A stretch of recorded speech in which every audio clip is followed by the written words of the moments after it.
Broadcasting from the studios of Business RadioX, it's time for Ecommerce Connector.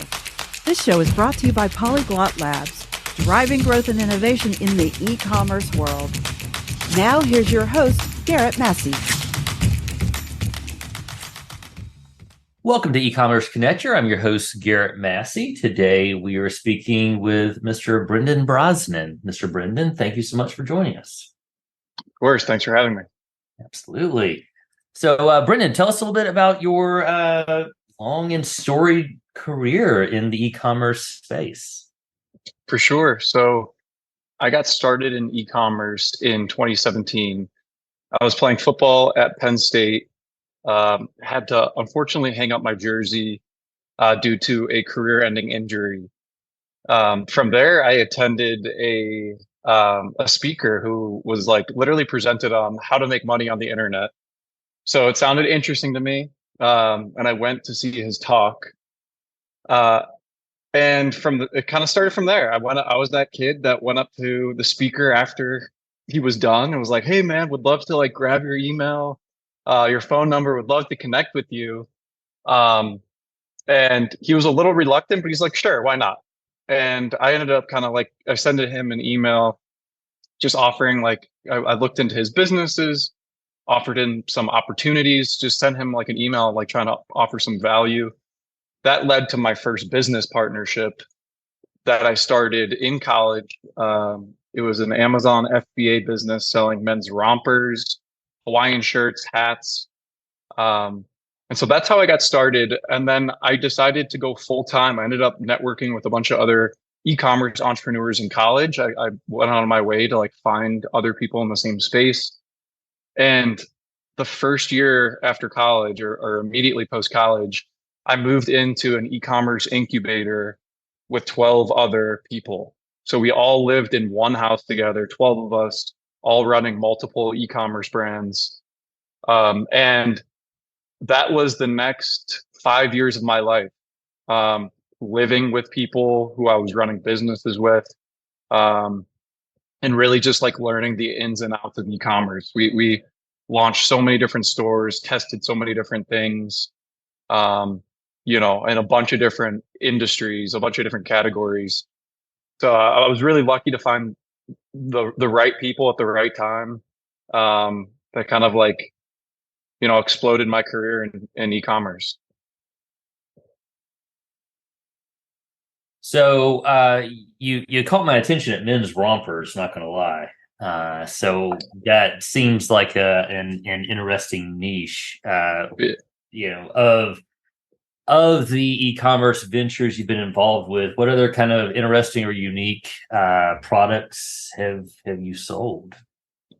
Yeah, that one was honestly one of my favorites, just because it's lighthearted, it's funny, like marketing to like a funny demographic.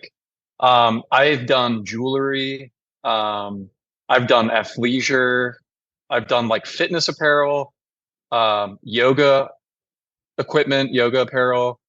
I've had a men's clothing line, have done like wall art and different home decor. So a few different categories that I was able to grow over the years, and then eventually sell. Last year, I sold four separate businesses to two separate private equity groups in 2022. So it was cool to see them all the way through and actually get that exit opportunity, and kind of, learn that whole process, which is an awesome learning experience for me. Yeah, I can imagine. So tell me what it's like being in an e-commerce incubator with a dozen other folks. So you said it was a live-in kind of, y'all were all in the same house kicking it? Yep. Yeah, I mean, it was insane. We had 9 of us living in the main house. There was 3 people in the guest house. We were on 25 acres of land. We had, we had a shooting range. We were shooting guns. Like we were having business meetings, like shooting guns in like the forest. It was in the middle of the forest. It was a compound, to be straight up. Like, sure. We ended up hosting a couple of e-com events at the house, which was awesome. But Yeah, I mean, it was mayhem. It was like Shark Tank. Everyone was launching businesses. We were like giving equity away on a whim. I Yeah. gave, I'm like, hey, do you want 10% to handle my supply chain? He's like, yeah, sure, I'll do that. And like that's how it got started. Like we were just like fast moving, fast operating, launching businesses without like we had no operating agreements. There were no we were just like executing. We were launching businesses, we were making a ton of mistakes, but we were learning and Yeah. sharing with each other. Most importantly, we were sharing with each other like the mistakes that we were making and also the successes that we were having. So we were able to like effectively expedite everybody's learning um, from the fact that everybody was running different businesses. We weren't all running the same one or two businesses. I think at one point in the house near the end, there were probably 30 businesses running out of this incubator. Really? Yeah, I Wow. was running three myself, or three with my partner, Chris. Um, so it's just like we were just like spawning these Yeah. e-commerce businesses. That's wild. The wild, wild west of e-commerce. What Yes. did you guys focus on a particular platform for the e-commerce side of things, or was it just kind of all over the board, or Yeah. So the first business I did was Amazon FBA. But then we transitioned into direct to consumer stuff. So I mostly Shopify. Um, Reason being, we wanted to like own our customer data, and we were doing a lot with email and SMS marketing. And like we learned the power of that early on. Like if we could get an email and a phone number, we could make this customer come back and offer them new products and remarket to them. And also we did so much with like Facebook ads, Google ads. Mhm. We tried so many different advertising platforms, um, and driving traffic to Shopify or to your own website, you have access to all those advanced analytics.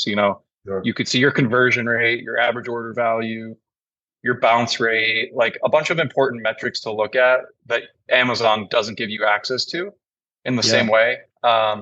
So there was a lot of advantages from like a data perspective to launching our own websites. Yeah.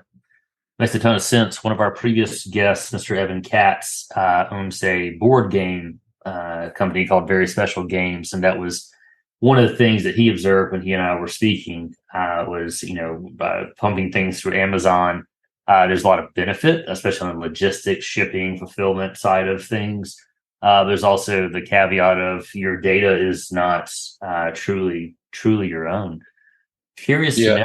know, if you're selling, men's rompers over here and XYZ over here, were you able to kind of cross pollinate the marketing list that you guys had, cross brands to cross promote? Yeah. Great question. Um, we did try that unsuccessfully. Okay. It ended up creating like more headaches than anything. Um, it just wasn't super effective for us. Like we acquired a customer on one brand to intro them to like a sister brand or like Yeah. another brand as we kind of tried to frame it as like they were connected. It just didn't work that well. I think because that customer didn't know the other brand. They didn't like trust it as much as they trusted the original brand that they bought from. So there were opportunities for us to cross sell products, but we would just offer the products um, on like the original website, if it made sense. So like we did like eventually kind of do jewelry to like some of our yoga customers, because we had like some best selling SKUs that we were able to bring over Yeah. from one business to the other. So we did it a little bit, but to be honest, we mostly kept them separate. Okay. Um, yeah. How did you guys go about you and I think you mentioned your partner Chris, how did you guys go about identifying like, hey, there's a need for this particular type of jewelry or this particular type of yoga equipment where what have you. Like Yeah. how did you guys just kind of throw a dart at the wall and say, this is what we need to sell? Yeah. Oh, yeah. Another great question. And it's funny because I actually just wrote like a blog post on that today. Literally today, I was sitting in a coffee shop this morning, just writing because I shared this story. I posted my first piece of content on my LinkedIn yesterday talking about the incubator experience.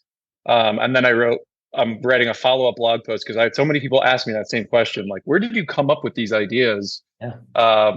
Another question people ask is like, so did you actually like make the products? Like, I get that all the time. So idea first, I spent a lot of time on like Amazon, Etsy, Pinterest, the internet. I'm an internet user and I just enjoy product searching and looking around the internet to kind of get inspiration for things. From there, we would identify potential opportunities in like a Google Sheet. We would just like have a Google Sheet, add a bunch of different products. He like kind of created a framework for testing these products, um, and identified, are there other products, other SKUs that we could add on to this? Are there other like opportunities to grow this into a bigger collection? Um, And most importantly, I think, or one of a super important aspect is like, where is the market selling this product now? How much can we get that product made for? So we would like go on Alibaba global sources and check to see like, is there enough margin in there for us to like come in and offer our product and compete and have enough dollars to spend on marketing where we're still profitable. So that was how we walked through it. But then this is kind of an interesting uh, process that we would run. Um, Before we ever spent a single dollar on inventory, we would pre-test our concepts. So we would um, we worked with our team of designers, and we would basically tell them our vision, explain what kind of products we wanted made, what we wanted them to look like, what kind of specifications on the product, and they would give us. We would work directly with them, and they would create some like really appealing looking mock-ups for us. Mm-hmm. Images and videos that we were then able to test in ads. So we would launch on Facebook, launch on Google, launch some of our products to a pre-sold landing page on Shopify, where we'd be like, hey, we're pre-selling this product, jump in now at a discount. And we were able to gauge so many initial metrics that would determine whether or not that brand had potential. So we would look at engagement on our ad posts. We'd look at the click-through rates. We'd look at like cost per click. And then on the website side of things, we would look at conversion rate, and just see how frequently people were buying before we then went back and actually made the products, and start investing money into inventory. But Yeah. we did a lot of pre-testing. And out of like the few successful businesses that I've started, we've actually had more businesses that didn't work. I've probably tried 10 to 15 businesses that failed within the first $1,000 of ad testing. That I was like, wow, this is terrible. Nobody wants this. And like we just let the market tell us what they wanted, and would use like digital marketing platforms as our means of testing that. Yeah. So you kind of did your own version of a Kickstarter Exactly. on the front end. So, pre-prototype. Exactly.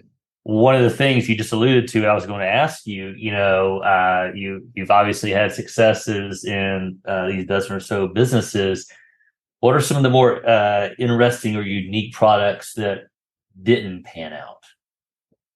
So here's a funny example, and in hindsight, it's a terrible idea. But you never know. Like hindsight's 2020, and you'd be surprised some of the products that work out there. Like, so we had like an inspirational jewelry brand where we were selling like lower priced inspirational jewelry pieces that would like motivate people, and we sold bangle bracelets, and so we were like, oh, like this is kind of working. Like, who else is like a motivated niche? We were like, people who are into fitness are super motivated. What if we made like a bunch of jewelry with like dumbbells on it and like fitness slogans? and different like fitness related um,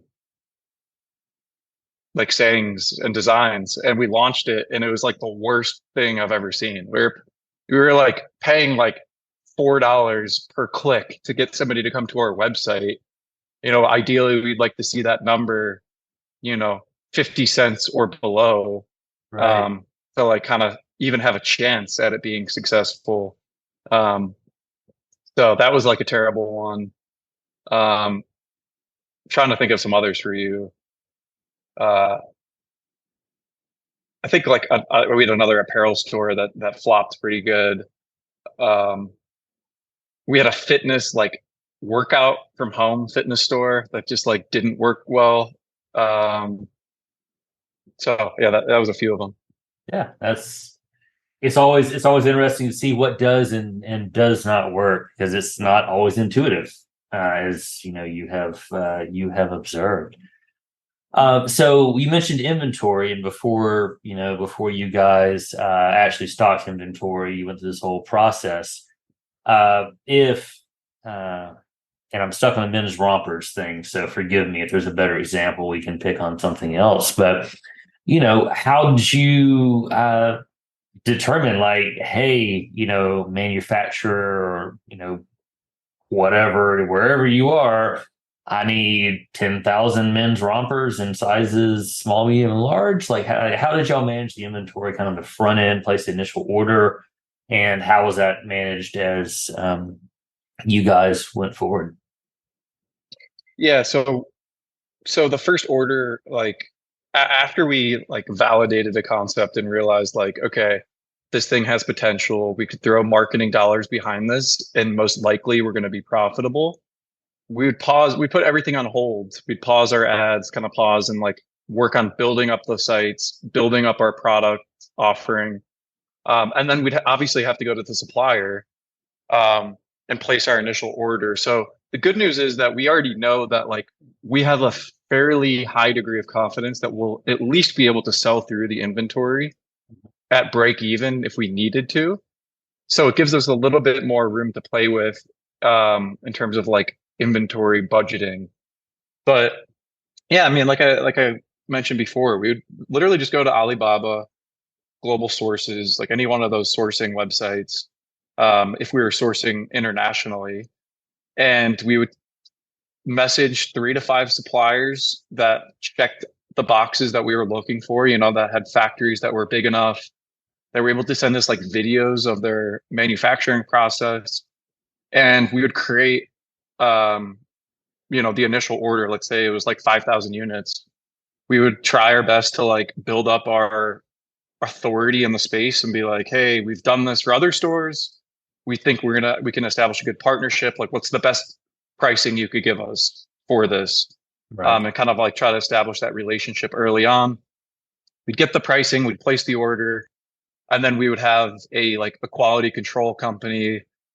Like, let's say we were getting our products from China, we'd have a quality control company in China go inspect the first couple of orders to make sure that um, that the quality was good, and to like let the supplier know that like we're going to be keeping an eye on like the QC, and that like we obviously need the quality to be of high standard, because we did run into some issues very early on where we placed a little bit too much trust in suppliers, and we paid for inventory that was like just not good, where we had issues, and learned an expensive lesson early on. Sure. Did you guys experience any kind of craziness with fulfillment during COVID? What kind of effect did that have on y'all's businesses? Yeah, I mean, COVID as a whole was very positive for our businesses. We definitely did have some supply chain hiccups, but we were in a fortunate position to be well stocked at the beginning of COVID, and also well positioned. Like, we had 3 businesses that were full steam right when COVID hit, that we had like just gotten a bunch of inventory for. Um, and so what ended up happening when COVID started were the companies that didn't do a good job forecasting inventory and planning. They were, um, they were in a lot of trouble. additionally, the companies that were like overly concerned, and I use the word overly, but like the companies that were very, very concerned about the reputation and like didn't want to like potentially inconvenience their customers with delayed shipping times, they pulled a lot of their spend off of the major platforms like Facebook, Google, TikTok at the time. They started pulling spend. So some of the biggest spenders pulled money off. And what happened was our CPMs, our cost to advertise, decreased very significantly. So like overnight, we were getting like 30 to 40% cheaper results. We were acquiring customers 30 or 40% cheaper than we were before. So we were like, oh man, we have the inventory. We have confidence that our customer, like we're communicating with our customers with what's going on. Let's run this up. And so we were running like massive days. We were doing like 30K a day, 40K a day on each one of our brands during COVID, that whole period, because like our ads were just performing so well and we were just in a position where we were able to do so. Yeah, that's amazing. How did you guys handle the fulfillment, the shipping side of things? Like, so you get 10,000, units over from wherever. Did you guys do that yourselves? Did you use a third party to actually ship stuff out? Yeah. So we used we did it ourselves for a little bit, but honestly, it was a lot of pretty big headache. We ended up switching to Shipmonk, who we've since like established a good working relationship with there. We've worked with them for a few years now. And that was just one area of the business where like, it just felt so different. Like we were a marketer, we liked branding, we liked marketing, product development, and like creating a fulfillment center felt entirely different. So we just kind of like stuck with what we were good at and outsourced that piece to the 3PL. Yeah, makes a lot of sense. So, what general advice would you share with our listeners who maybe have a retail e-commerce site set up and are looking to grow, or maybe are looking to get into the space? What's like the top 3 things that you tell anybody that would ask you that generic question? Yeah, it's a good question. A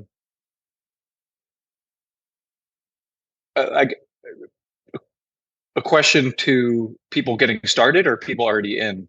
Like, what would? I think either or both. I think whatever whatever resonates the most with you. Yeah, I think for people just getting started, I think like the biggest piece of advice would be like the cliche, like just get started, like move quickly. Like it's so easy to launch a store these days. Like it's never been easier to like launch a Shopify store. There are people that you can hire on Fiverr, on Upwork, Indeed, when like if you want to hire local talent, like there are people you can hire that will do the things that you're not good at. So like I didn't know how to design anything, but I know that there are resources out there where you can hire things and pay designers to create stuff. And like really you just have to have like a vision of what you want. So like that would be one piece of advice. Just get started. I guess like the second piece would be to stay consistent with it. Like we didn't like the first business I had, it took us months before we started getting sales to roll in. And I was obviously like, I was young and still am, but like I was young, motivated, and like ultimately like patient. Like I knew like, you know what? I think this is gonna work. I really believe in it. I'm gonna keep pushing it forward, and like sales eventually started rolling in for us. And like I just every day I try to make progress on it. So like staying consistent was important. And then I think like the last thing that can be challenging as an entrepreneur is learning to like self-regulate. And this, Garrett, like it can be a challenge, like with nobody pushing you. Like, I don't have it's a double-edged sword. I don't have a boss who expects reports every week. I don't have somebody pushing me. You have to be very like self-disciplined. You have to be like a self-starter, I think, to have success in this space. And I certainly am that. I'm not like a workaholic by any means, but like I take care of myself. Um, I know what I need, and I'm like I check in with myself frequently, to like make sure that like I'm in a good spot and that I can continue to do this, like mentally and physically and everything else. Like I feel like it all feeds itself. But I think that's a few pieces of advice I would say were important to me. Yeah, that's excellent. I like the check in with yourself piece. I know it's hard being an entrepreneur myself, like you mentioned. The self motivation, but also the self governance, like keeping yourself from going off the deep end, completely into something is can be a challenge. Is there anything for you that that is important for your process to make you feel connected to your business, to yourself? Like, are there any activities that you have? Yeah, so that's I appreciate that question. There are a few things that we do. One of we're in the digital space, so much of what we do is digital, virtual, what have you. One of the things that makes me very grounded is actually having folks come into the office several days a week and actually have the open lines of communication where it doesn't get such a big kind of thing where it's like out there and we're constantly hacking on it, but we never actually see it kind of deal. So the face to face, whether it's literally face to face or over Zoom or Meets or whatever, that piece is really really important to me. And I think constantly having conversations about what we're doing and what we want to do. We're more on the service side as opposed to the product side of things. But having those continual conversations about, hey, this is where we want to grow at. This is where we want to grow into. How can we get there? Those kind of help keep me reined in. I think like a lot of entrepreneurs, you can kind of go I'm going to sleep on the couch for a week and not talk to anybody, or I'm going to do this, 28 hours a day kind of deal. And there's, it's a kind of tampering in, finding that happy median is incredibly important. So, like you said, checking in with yourself, and if you happen to have kids and or a spouse, that adds a different layer of checking in. But that's a topic probably for a beer or two.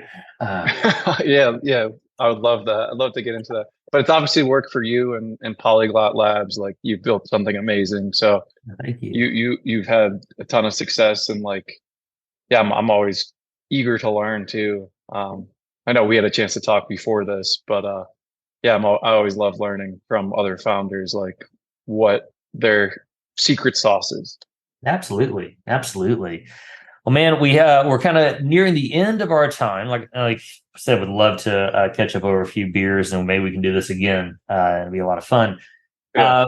So you sold these, I think you said 4 businesses to 2 different organizations. What are you doing now? What is, what's your current gig? Yeah, I mean, right now I'm currently in a pretty open spot. I'm looking for my next opportunity. I am like open to consulting with some brands on like growth marketing and some of the stuff that I've been able to do successfully for my brands. So I'm growing my personal brand a little bit. Like I mentioned before, I just started posting on my LinkedIn. I'm going to start posting on my Twitter, and I would like to just like reach out to my network and find where the next opportunity is for me. I'm super optimistic about the future of e-commerce, and people have always been saying it's like, oh, it's so saturated, there's so many people in there, but that just couldn't be further from the truth. There's always a million opportunities. You just have to know where to look for them. So that's what I'm up to right now. Brilliant. Brilliant. Mr. Brendan, if folks want to get in touch with you, what's the easiest way? LinkedIn, my reach out to me on LinkedIn, Brendan Brosnan. Reach out on brendanbrosnan.com, or they could send an email to my my personal email at BOOBROSNAN, bubrosnan@gmail.com. Beautiful. Awesome. Brendan, thank you so much for your time today. I really appreciate it. Thank you for the insight, the advice you've shared with our listeners. Appreciate you. This was great. Thank you. Thank you. Guys, my name is Garrett Massey. Thank you so much for joining us today on Ecommerce Connector. Look forward to speaking with you next time. Have a great day. Thank you for joining us on Ecommerce Connector. This show is brought to you by Polyglot Labs, a web and software development firm which provides digital solutions to drive growth for e-commerce innovators. For more information, go to polyglotlabs.com.